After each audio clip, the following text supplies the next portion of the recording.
السلام علیکم ناظرین، میرا نام علی رضا ہے اور آپ دیکھ رہے ہیں کراچی ٹوڈے۔ ہماری کوشش ہوتی ہے کہ شہر میں جو اہم ایشوز ہیں، سٹوریز ہیں، ان کو سیگمنٹ کا حصہ بنائیں۔ ایک اہم جو کارروائی ہے سی ٹی ڈی، ویسے اس کے کریڈٹ کے اندر بہت ساری کارروائیاں ہیں، مگر یہ اہم اس لیے ہے کیونکہ کچے کے ڈاکو بڑا ایک سینسٹیو ایشو بنا ہوا ہے اس وقت، اس کے اوپر کام بھی ہو رہا ہے۔ کشمور حیدرآباد میں انتہائی مطلوب بتائے جانے والے جو یہ دو ملزمان ہیں یہ پکڑے گئے ہیں۔ سی ٹی ڈی نے بڑی ہی ماہر انداز میں کارروائی کی ہے۔ اس کی ڈیٹیلز کیا ہیں، اس کے اوپر آج ہم بات کریں گے۔ ہمارے ساتھ سی ٹی ڈی انچارج راجہ عمر خطاب صاحب جو ہیں انہوں نے ہمیں ٹیلی فون لائن پہ جوائن کیا ہے۔ بہت بڑی کارروائی ہے سر، اور اسی طرح کی کارروائیاں ہوتی ہیں تو ایک عام آدمی کا، وہاں کے علاقہ مکینوں کا، عوام کا پولیس پر اعتماد بحال ہوتا ہے۔ کیا کہیں گے، کس طرح کارروائی ہوئی؟ جی بہت شکریہ۔ کیونکہ پولیس کے خلاف نیگیٹو تو خبریں بہت چلتی ہیں، لیکن جب کوئی کارروائی ہو تو اس کے اوپر ہم نے بات کرے تو اچھا لگتا ہے۔ ایکچولی یہ ہے کہ یہ جو ہمارا نیا ایکسپریس وے بن رہا ہے نا مزید کا، اس میں کچھ جگہ ایسی تھی وہاں پر پچھلے کچھ عرصے سے تقریباً کوئی 1-2 مہینے سے بہت زیادہ ڈکیتیاں ہوتی ہیں، یعنی ایک دن میں 15-15 لوگ رات کے ٹائم لوٹے جا رہے تھے۔ تو ہمیں کچھ انفارمیشن ملی کہ یہ جو ڈاکو ہیں یہ کشمور کے رہنے والے ہیں، حیدرآباد میں بھی ڈکیتیاں کی ہیں اور کشمور میں کی ہیں، اور حیدرآباد کی CCTV فوٹیج بھی ان کی، اور ابھی کراچی آئے ہوئے ہیں۔ تو ان کا طریقہ واردات وہی تھا جو یہ عموماً ہائی ویز سے کرتے ہیں۔ یہ باقاعدہ پیدل آتے تھے، کوئی 12-14 لوگ ہیں ٹوٹل، اور روڈ کے دونوں سائڈ پہ بیٹھ جاتے تھے، اور جیسے ہی دیکھتے تھے نا کیوں یہ ایکسپریس وے بنا تو گاڑیاں کم جاتی ہیں وہاں پر۔ اچھا راجہ صاحب، میں ان ملزمان کی انویسٹیگیشن پوائنٹ آف ویو سے کہ ابتدائی طور پہ انہوں نے کیا بتایا، کہاں کا اور مزید وارداتیں کیا کرتے تھے یہ واردات سمجھنا ضروری اس لیے ہے کہ یہ ایک نیا پیٹرن تھا۔ یہ رستہ کھینچ دیتے تھے اور وہاں جتنی موٹر سائیکلیں گاڑی آتی وہ رک جاتی تھی۔ یہ دونوں سے روڈ سے نکل کے آتے تھے اور گن پوائنٹ پہ لوگوں سے لوٹ کے نکل جاتے تھے، اور ایسا ہی تھا ایک ابھی پچھلے دنوں میں ہارون رتی، اس کو بھی انہوں نے کیا، اس نے مزاحمت کی، اس کو فائرنگ کر کے زخمی کر دیا تھا۔ تو باقی انہوں نے یہ بتایا کہ 17 تاریخ سے 26 تاریخ تک اس مہینے کی پچھلی جو گزر گیا انہوں نے تقریباً 22-24 وارداتیں کی ہیں۔ موبائل فونز ہیں، باقی لوگوں کے پیسے، کیش ویش، موٹر سائیکل سب چھین رہے تھے۔ پورا خاندان یہ کام کرتا ہے، ایک بھائی ایک بھائی اور دوسری چیز ہوتی ہے، پچھلے دنوں میں اینٹی کار لفٹنگ نے پکڑی ہے ریڈ اینڈ موٹر سائیکل چوری کو چھینتے ہوئے۔ اب تھوڑا سا اس حوالے سے بھی ہم جاننا چاہیں گے کہ جو ہم تک اطلاعات آئی ہیں وہ یہ ہے کہ حیدرآباد اور کشمور کے علاقے میں انتہائی مطلوب بتائے جا رہے تھے، کس طرح کے وہاں پر کیسز درج ہیں اور کیوں اتنے انتہائی مطلوب تھے یہ ملزمان، ہم اس کے حوالے سے بھی تھوڑی سی ڈیٹیل جاننا چاہیں گے۔ ہاں جی، یہ اس طرح ہے کہ یہ جو ڈاکو ہیں کچے کے، یہ اس طرح اس لیول کے نہیں ہے، لیکن ان کی اسی کیٹیگری کے 20 یعنی ان کے جونیئر ہیں جو آستے آستے ٹرینڈ ہوتے ہیں اس طرح سے۔ تو وہاں ان کی پولیس لگی ہوئی تھی، یہ بھاگ کے حیدرآباد آ گئے۔ حیدرآباد میں انہوں نے کافی 2-3 چیزیں فوٹیج بھی ٹی وی پہ چلتی رہی ہیں، اور اس کے بعد پھر یہ وہاں سے نکل کراچی آ گئے۔ تو یہ رہتے ہیں چھوٹی چھوٹی جگہوں پہ، اور کمال کی بات ہے کہ پیدل سفر کرتے ہیں زیادہ میکسیمم، وہیں قریب گڑا کھودتے ہیں، وہیں اسلحہ دباتے ہیں اور پھر سامان لے کے نکل جاتے ہیں۔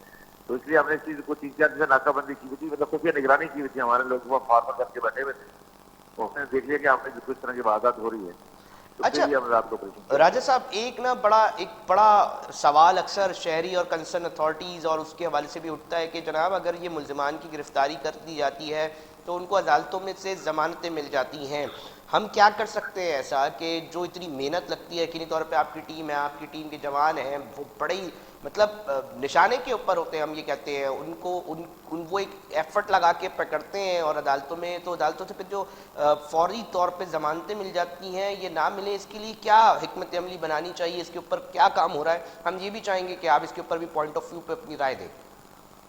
دیکھیں، میں بالکل سچ بات کروں گا۔ جی، مسئلہ یہ ہے کہ ہر کے جرم کے پیچھے مدعی ہوتا ہے۔ مدعی ختم ہو گیا ہے، پولیس کے پاس آئی، پولیس ختم ہو گئی، پولیس نے پروسیکیوشن کی، پروسیکیوشن بھی ختم، عدالتوں میں گئے، عدالتوں میں بھی ختم، کسی نے پرسو نہیں کیا تو انصاف بھی ختم۔ اس میں باحثیت معاشرہ، باحثیت قوم، ہم سب برابر کے شریک ہیں۔ میں اس کے الزام نہیں لگوں گا۔ جب کوئی مدعی نہیں بنتا تو پولیس کچھ نہیں کرتی، پولیس کچھ نہیں کرتی تو عدالت کیا کرے گی؟ جب عدالت کچھ نہیں کرے تو انصاف کہاں سے آئے گا اور کیسے ملزم کو سزا ملے گی؟ آپ ہینیس کرائم کو آپ کا ڈپارٹمنٹ دیکھتا ہے راجہ صاحب، ہم یہ جاننا چاہیں گے، یقینی طور پہ ایک تلخ حقیقت آپ بتا رہے ہیں کہ کس طرح کے کیسز میں مدعی کس طرح پیچھے ہٹ جاتے ہیں، ہم یہ بھی جاننا چاہیں گے کیونکہ ایک اہم معاملہ ہے یہ جس کی طرف آپ نشاندہی کر رہے ہیں۔ کس طرح ممکن بنائیں کہ جی مدعی جو ہے وہ اپنے پاؤں پہ کھڑے رہیں اور کھڑے ہو کے گواہیاں دیں، کیونکہ تھریٹس کے اوپر بھی ایک بڑا مسئلہ ہوتا ہے کہ مدعی ڈرا دیا جاتا ہے اس کو۔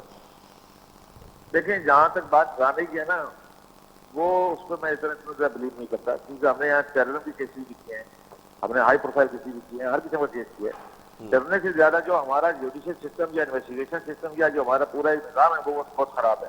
ایک بندے کا اگر موبائل فون چلا جائے اور اسے 10,000 روپے چلے یہ کوئی رقم چلی جائے, ملزم تو پکڑا جا رہا ہے, لیکن اس کے شناختی کارڈ مل گیا, موبائل نہیں ملا, تو اس کا انٹرسٹ ختم ہوتا ہے. یار میں نے کیا کرنا ہے, میرے شناختی کارڈ مل گیا مجھے چلے ملزم سے, لیکن میرا موبائل نہیں ملا, تو اس کا انٹرسٹ ختم ہو گیا, ملزم بھی ایک واردات کی.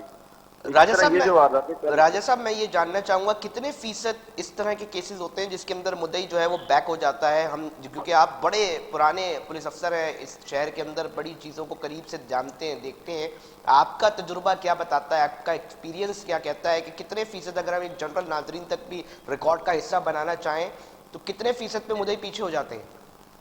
دیکھیں یہ تو کہنا مشکل ہے, کیونکہ ہر قسم کا کیس ہوتا ہے. اسٹریٹ کرائم کی ایک الگ ڈیفینیشن ہے, گاڑیاں چھیننے کی الگ ہے, موٹر سائیکل چھیننے کی الگ ہے, مرڈر کی الگ ہے, تو اس طرح ہر ایک کے لیے الگ ایک ریشو ہوگا. سیاسی معاملات میں بھی الگ ہے. اسٹریٹ کرائم میں تو میں سمجھتا ہوں 90% جو ملزمان ہیں وہ سزا نہیں ہوتی, اور اس کی بنیادی وجہ یہ 90%. مجھے راجہ صاحب آپ 90% کی بات کر رہے ہیں؟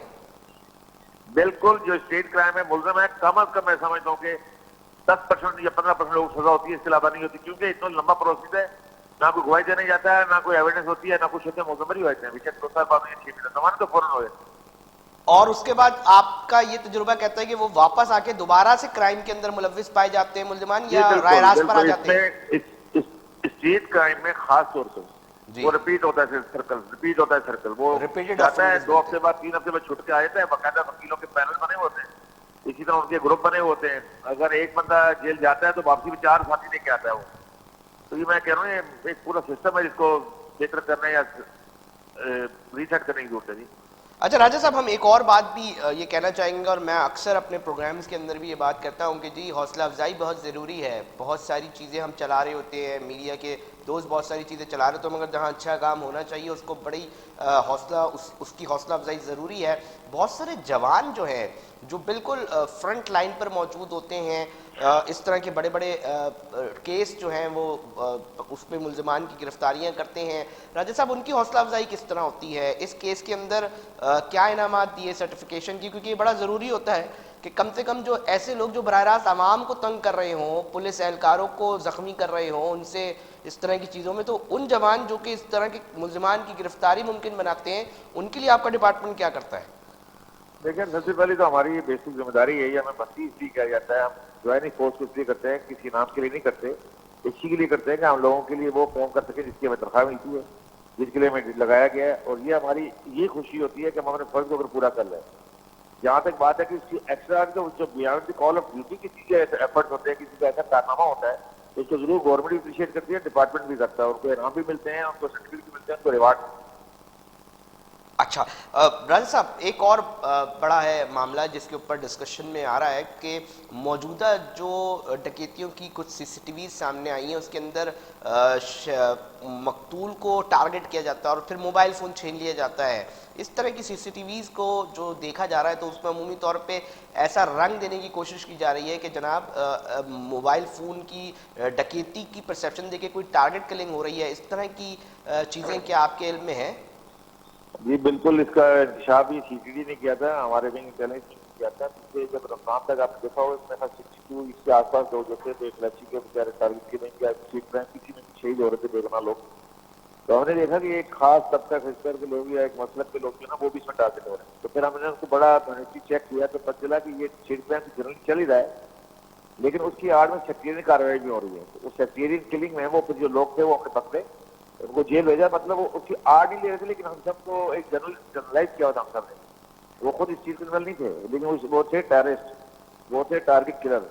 لیکن جب وہ ویب چلی ہوئی تھی تو لگ رہا تھا کہ ہر بندہ یہ سمجھ رہا تھا کہ جو سیکٹریئن ہے اپنا یہ اسٹریٹ کرائم ہے, تو اسٹریٹ کرائم تھا وہ فرقہ وارانہ کرتی کرتی, جس کو الحمدللہ ہم نے انکشاف کرایا اور پکڑا اور اس کو جیل بھجوایا, اور انشاءاللہ اس کی وجہ سے کافی فرق پڑ گیا. اچھا راجہ صاحب, یہ جو اس طرح کے ہارڈ کور کرمنلز ہیں وہ اس کو اسٹریٹ کرائم کا رنگ دینے کے پیچھے کیا مقاصد ہو سکتے ہیں؟ راجہ صاحب تھوڑا سا اس کے اوپر بھی ہم جاننا نہیں, چاہیں. اسٹریٹ کرائم کا رنگ کسی نے نہیں دیا تھا. لیکن اگر 50 لوگ اسٹریٹ کرائم میں چلے گئے اور باقی لوگ جو ہے اس کے اندر وہ سیکٹریئن نہیں ہو رہی, تو جنرل پرسیپشن یہی بنتا ہے کہ شاید اسٹریٹ کرائم نہیں تھا وہ. اس کے اندر سے ہمیں شک پڑا کہ اس طرح اسٹریٹ کرائم تو چل رہا ہے, لیکن اس میں کچھ اور ایلیمنٹ بھی ہے. کچھ لوگ ایسے مارے گئے جن کا ہمیں اندازہ تھا کہ یہ اسٹریٹ کرائم میں اگر مارا گیا تو اس طرح کا بندہ 1 ہو 2 ہو 3 ہو, ایک تسلسل سے ہو رہا ہے. جب اس کو کام کیا تو پتہ چلا کہ 16-17 ٹارگٹ کلنگ ہوئی ہیں جو سیکٹریئن ہے فرقہ وارانہ. مطلب آپ ان دونوں چیزوں کو الگ الگ رکھیں. تو جنرل پرسپشن یہ بنا دیجیے ہر بندہ سیکٹرین اس میں اسٹریٹ کرائم میں مارا گیا, لیکن ایسا نہیں تھا. اس میں سیکٹرین بھی تھا جو کہ اب رک چکا الحمدللہ. آخری سوال میں جاننا چاہوں گا راجہ صاحب کہ یقینی طور پہ جب فرنٹ لائن پر پولیس اور آپ جیسے ڈپارٹمنٹ جو کہ ہارڈ کور کرائمز کو ڈیٹیکٹ کرنے کے لیے بنائے گئے ہیں, ان کو جو آئی ٹی انفارمیشن ٹیکنالوجی اور ٹیکنیکل بنیاد پر کتنی سہولت موجود ہے؟ کیونکہ ایک شکوہ اور ایک چیز سامنے آتی ہے کہ جناب ٹیکنیکل سپورٹ جو ہے وہ پولیس کو ضروری ہے, دینی چاہیے, اور اگر وہ دے دی جائے تو بہت سارے کیسز فوری طور پہ حل ہو سکتے ہیں, مگر اس کی وجہ سے نہ ہونے کی وجہ سے ٹیکنیکل سسٹم بہت زیادہ قریب نہ ہونے کی وجہ سے پولیس کو بھی دشواریوں کا سامنا ہے. اس چیز کو آپ کیسا دیکھتے ہیں؟ دیکھیں جی, میں اس الزام سے ڈس ایگری کروں گا. اللہ کا شکر ہے کافی حد تک پولیس جو ہے نا وہ مطلب ان چیزوں سے اس کو لیس کیا گیا ہے. اسلحہ بھی ٹھیک ہے ہمارے پاس. دہشت گرد اگر آ رہا ہے وہ پسٹل لے کے تو ہمارے پاس کلاشنکوف ہوتا ہے. اگر وہ کلاشنکوف لایا تو ہمارے پاس بھی کلاشنکوف ہوتا ہے. میں شہر کی بات کروں کراچی. ہم آئی ٹی کی بات کرتے ہیں تو آئی ٹی کے لیے ہمارے پاس سب کچھ ہے. اصل مسئلہ یہ ہے کہ جس نے اس سے فائدہ اٹھانا ہے وہ خود کتنا کمپیٹنٹ ہے. مطلب ایک اے ایس آئی یا سر کیس آتا ہے, اس کو پتہ مجھے یہ کہ مجھے جو سی ڈی آر لینی ہے یا جو اپنا سی سی ٹی وی فوٹیج ملی ہے یا مجھے جیو فینسنگ کرانی ہے, اس کا رزلٹ مجھے کیسے نکالنا ہے. صرف یہ تو نہیں ہے کہ کچھ کرمنل کا 150 پیج کا اٹھا کے سی ڈی آر لگا دیا فائل کے اندر, اس کو مقصد ہی نہیں. اس سے فائدہ اٹھانے والے لوگ کم ہیں, لیکن باقی یہ فیسلٹیز بالکل موجود ہیں. ہر ڈسٹرکٹ میں موجود ہے, سی ٹی ڈی میں موجود ہیں, ایس آئی یو میں, اے پی ایل سی, ہر جگہ موجود ہے. اس سے بہت فائدہ اٹھایا جا رہا ہے. اور اگر آخری سوال کرنا چاہوں گا میں, بہت زبردست راجہ صاحب, بہت اچھی گفتگو جا رہی ہے. میں آخری سوال یہ جاننا چاہوں گا کہ اب سی سی ٹی وی کیمروں کا جال سیف سٹی پروجیکٹ کو جو ہے اس کو بھی نافذ العمل بنایا جا رہا ہے, اور ساتھ ساتھ کمیونٹی پولیسنگ کراچی کے مراد سونی بھی جگہ جگہ تاجروں کو اپنے ساتھ ملا کر کیمرے لگا رہے ہیں. شہر کے کرائم میں کتنا کردار ادا کریں گے یہ؟ ہمارا رابطہ راجہ عمر خطاب سے منقطع ہو گیا ہے. ناظرین, ہم گفتگو کر رہے تھے اور بات چیت ہماری جاری تھی. کوشش کر رہے تھے کہ کس طرح جرائم کی جو اس طرح کی وارداتیں ہیں اس کے اوپر جہاں اچھی کارروائی ہوتی ہے وہاں ہماری ٹیم اس کو سپورٹ بھی کرتے ہیں, اور جہاں اگر ایسی کوئی چیز آتی ہے جو کہ ایسی ہوتی ہے جس کے اوپر تنقید بنتی ہے, عوام کو مشکلات, تو وہ بھی ہم دکھاتے ہیں. تاہم ایک اہم بڑی کارروائی کی گئی تھی سی ٹی ڈی کی جانب سے جس کے اوپر ہم گفتگو کر رہے تھے, اور ساتھ ساتھ یہ بھی بات کر رہے تھے کہ شہر کے اندر جرائم پیشہ افراد کو روک تھام کیسے ممکن بنے, اس کے اوپر بھی بات کر رہے تھے. ناظرین, وقت ہوا ایک بریک کا, بریک پہ جا رہے ہیں, پھر حاضر ہوتے ہیں.